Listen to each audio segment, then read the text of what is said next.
आज मंत्रिपरिषद ने 27 एजेंडों पे अपना निर्णय लिया है। 27 सबसे पहला है कि जो जल जीवन हरियाली अभियान है 27। तो जल जीवन हरियाली अभियान है, यह जल संसाधन विभाग का था। इसके अंतर्गत टर्नकी के आधार पर औरंगाबाद, डेयरी, सासाराम शहरों के लिए सोन नदी में उपलब्ध सतही जल जो सरफेस वाटर है उसके माध्यम से जो पेयजल उपलब्ध कराने का निर्णय लिया है। इसमें 1347 करोड़ 32 लाख रुपए व्यय होंगे। 1347 करोड़ की योजना है और ये जल जीवन हरियाली के में औरंगाबाद, डेयरी और सासाराम शहर जो हैं यह सोन नदी के निकट में अवस्थित हैं और जो सरफेस वाटर है उसको उपयोग करते हुए यह सरफेस वाटर उपलब्ध कराया जाएगा। इसमें एनीकट वियर है वहाँ पे अपस्ट्रीम में, उसको यूज़ किया जाएगा और विभिन्न जगहों पे पंपिंग स्टेशंस स्थापित किए जाएंगे और इन शहरों में फिर पानी आपूर्ति की जाएगी। दूसरा है पशु मत्स्य संसाधन विभाग है।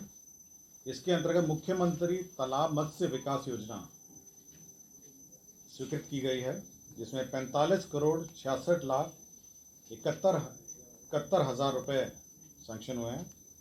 45 करोड़ 66 लाख 71,000। इसके अंतर्गत तालाब में मत्स्य हेतु उन्नत इनपुट दिए जाएंगे, जिसमें 50 ग्राम वजन के अंगुलिकाएँ दी जाएंगी। उन्नत मत्स्य बीज उत्पादन के तहत कार्रवाई की जाएगी। ट्यूबवेल तथा पंप सेट स्थापन किए जाएंगे। तालाब मत्स्यिका हेतु यांत्रिक एरिएटर स्थापित किए जाएंगे और कार्प हैचरी इनपुट सहायता दी जाएगी।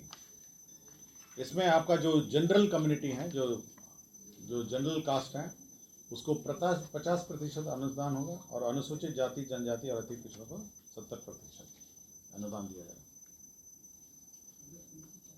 चतुर्थ कृषि रोड मैप के अंतर्गत दलहन फसल के प्रोत्साहन हेतु वित्तीय वर्ष 2024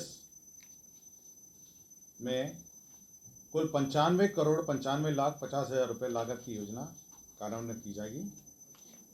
ये दलहन दाल की योजना है और दलहन जो पल्सेस की योजना है, इसमें कार्य किए जाएंगे।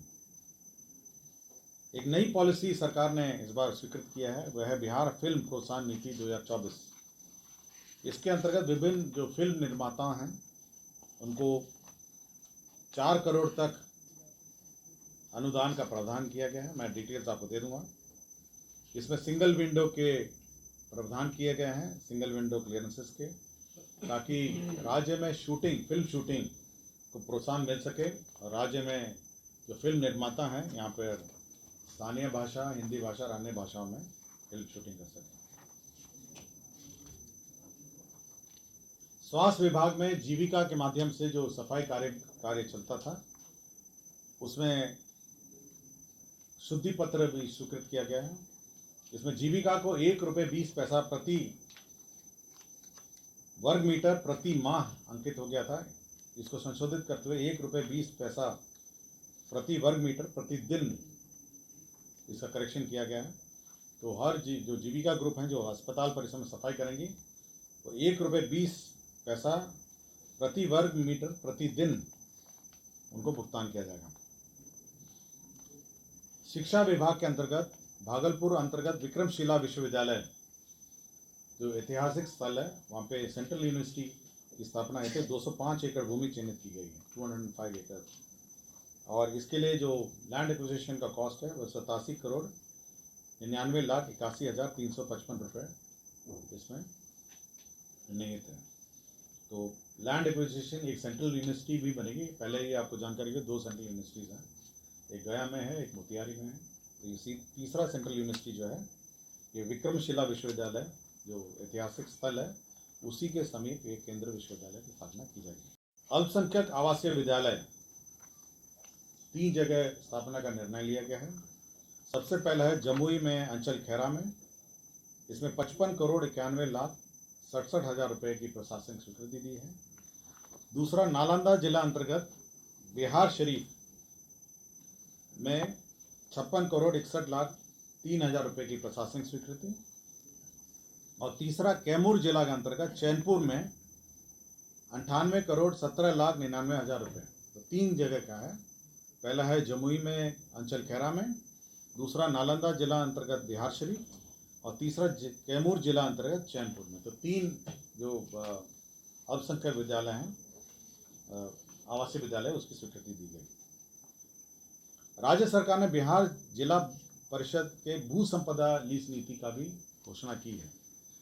भू संपदा का मतलब है कि जो जिला परिषद आज के दिन में बहुत सारी ज़मीनें उसके पास उपस्थित उसके पास है, उसका बंदोबस्ती का जो नीति है उसकी स्वीकृति दी गई। अभी कोई नीति नहीं थी, लोग अपने मर्जी से, जिला परिषद अपने अपने सुविधा अनुसार इसकी बंदोबस्ती करते थे।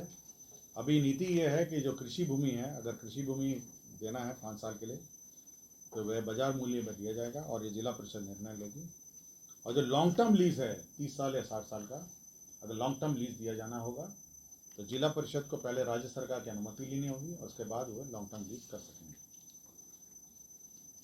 राज्य में 3 खनिज ब्लॉक का नीलामी का निर्णय लिया गया है। 3 खनिज ब्लॉक है, मैं तीनों का बता देता हूँ। एक आपका जमुई में मजोस में मैग्नेटाइट आयरन ओर का है, और भंटा मैग्नेसाइट है, ये जमुई में है, और भोरा कटरा लाइमस्टोन ये रोहतास में है। तो 3 जो लाइमस्टोन का ब्लॉक है इसकी नीलामी होनी है, तो इसकी रिजर्व जमा सरकार ने निर्धारित की गई है। जो जमुई में है मैग्नेटाइट आयरन ओर है, उसका 3,817 करोड़ है।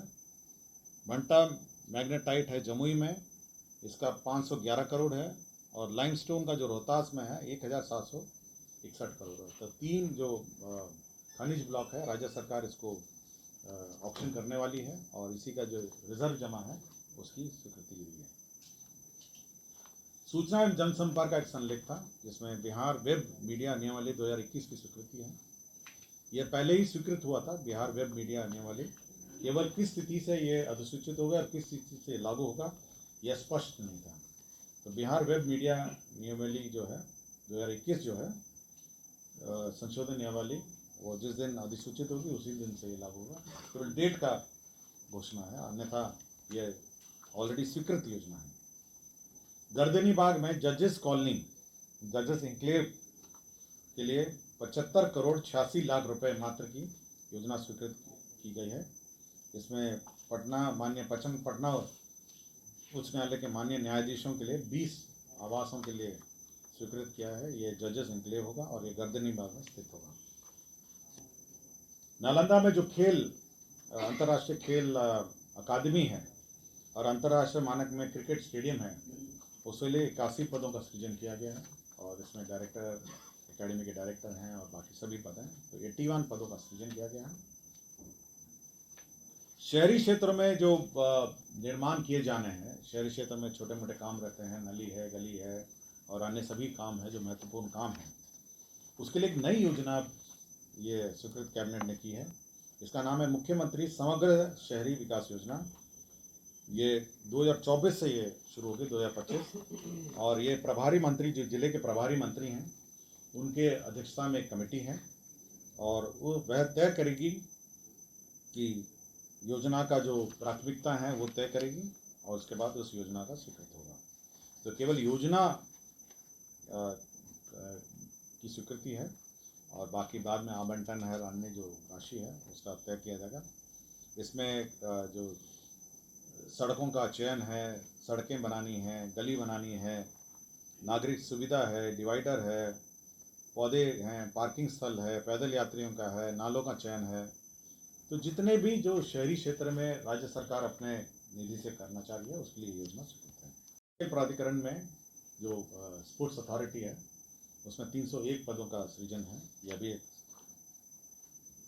परिवहन विभाग का एक संलेख था जिसमें BH सीरीज, जो भारत सीरीज गाड़ियां हैं, उसमें एक मुश्त 14 वर्षों के लिए रोड टैक्स लेने के लिए निर्णय लिया गया है, जिसमें नियम 47, 48, 50, 51, 54 और को अमेंड करते हुए एक मुश्त 14 वर्षों के लिए टैक्स वसूली का निर्णय लिया। स्वास्थ्य विभाग में माननीय न्यायालय के आदेश के आलोक में जो सर्जरी के अंतर्गत अनुशंसित अभ्यर्थियों को सहायक प्राध्यापक के पद में नियुक्ति किया जाना था, उसमें पद सृजित किए गए अतिरिक्त पद और 4 डॉक्टर को नियुक्ति करने का निर्णय लिया गया। डॉक्टर मनोज कुमार गुप्ता हैं, डॉक्टर जावेद अख्तर हैं, डॉक्टर मनोज कुमार साव हैं, डॉक्टर रजनीश चंद्रा हैं। तो न्यायालय के आदेश का अनुपालन के लिए हैं। बिहार सड़क सुरक्षा परिषद के अंतर्गत लीड एजेंसी के लिए संविदा के आधार पर स्वीकृत लेखा पदाधिकारी रोकड़पाल, इसमें 2 पद थे। ये बिहार सड़क सुरक्षा परिषद, जिसमें लेखा पदाधिकारी रोकड़पाल थे और इनके जो क्वालिफिकेशन है वो ऐसे थे जिसमें नियुक्ति होने में कठिनाई हो रही थी, तो उसमें नियुक्ति के लिए जो क्वालिफिकेशन है उसमें संशोधन किया है। ग्रामीण कार्य विभाग में संतोष कुमार है तदीन सहायक अभियंता ग्रामीण कार्य विभाग, कार्य प्रमंडल बगादो, ये निलंबित थे और इनके वृहद दंड के रूप में बर्खास्तगी का आदेश निर्गत किया है। ये निगरानी में रंगे हाथ 50,000 रुपये की रिश्वत लेते हुए पकड़े गए थे और न्यायिक हिरासत में भेजे गए थे। इनको सेवा से बर्खास्तगी का निर्णय लिया गया। कमर्शियल टैक्स में एक सॉफ्टवेयर है, वैट MIS सॉफ्टवेयर है, उसका मेंटेनेंस TCS कर रही है, उसको 1 साल और एक्सटेंड करने का निर्णय लिया गया। कैमूर जिला अंतर्गत अधौरांचल में ये अनुसूचित जाति जनजाति कल्याण विभाग का एक एकलव्य मॉडल आवासीय विद्यालय है। ये सेंट्रली स्पॉन्सर्ड स्कीम है और इसमें 8 एकड़ ज़मीन राज्य सरकार को देनी थी, तो राज्य सरकार ने अनुसूचित जाति जनजाति कल्याण विभाग को ये ज़मीन निःशुल्क अंतर विभागीय हस्तांतरण किया गया। इस पर एकलव्य मॉडल आवासीय विद्यालय जो सेंट्रली स्पॉन्सर्ड स्कीम है उस वह निर्माण किया जाएगा। किशनगंज अंतर्गत दीगल बैंक अंचल में जो SSB है, जो सीमा सुरक्षा बल है, उसका कैंप के लिए भारत सरकार को ज़मीन सशुल्क 60 लाख रुपए में दी गई है। ये सीमा सुरक्षा बल का कैंप है।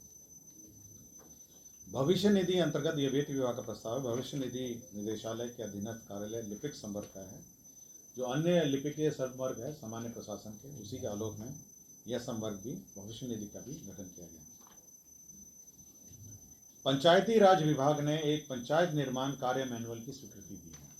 अभी आज के दिन में जो पंचायती राज में जो योजनाएं संचालित हैं और जो पंचायत में मुखिया और उसके पंचायत सचिव हैं, आज के दिन में कोई ऐसा कोई विशेष गाइडलाइन नहीं है और स्थानीय स्तर पर भी मतलब कंप्लेंट्स प्राप्त होती थी। अब यह है कि 15 लाख के अंतर्गत जो राशि है, जो एस्टिमेट्स होंगे, उसका कार्यान्वयन कैसा होगा, उसमें जो स्थानीय अभिकर्ता हैं उनका पैनल बनेगा, उनके बीच में बिड होगा और उसके बाद उनका अवार्ड होगा। और 15 लाख से ऊपर जो है जो बिड होंगे वह उसका रेगुलर बिड होगा। 15 लाख के नीचे भी जो राशि है उसमें सुरक्षा सिक्योरिटी डिपॉजिट क्या होगी, EMD क्या होगी, ऑनलाइन पेमेंट की क्या व्यवस्था होगी, तो पूरा डिटेल है जो पंचायती राज निर्माण कार्य मैनुअल है, उसकी स्वीकृति दी गई है। दूसरा है कि मान्यता प्राप्त राजनीतिक दलों के कार्यालय एवं आवंटन, तो आवासीय जो है वो हर 2 साल में उसका एक्सटेंशन होता था। मतलब जो पॉलिटिकल पार्टीज को आवास या जो कार्यालय आवंटित होते थे, तो अब वो हर 2 साल का जो बंदेज है उसको हटा दिया गया है और अब ये बाध्यता 2 साल की नहीं रहेगी। अब तो जब तक उसकी मान्यता रहेगी, मतलब अब तो अभी हमको नहीं पता, लेकिन हम केवल कैबिनेट का निर्णय आपको बताएंगे। और डॉक्टर IS ठाकुर हैं, प्राध्यापक एवं प्रभारी अधीक्षक पटना चिकित्सा महाविद्यालय अस्पताल। तो संविदा पे इनकी नियोजन PMCH में संविदा पर नियोजन 21/1/2025 तक करने का निर्णय लिया है। तो यही आपके निर्णय हैं। किसी को कुछ पूछना हो तो हमसे पूछ सकते हैं।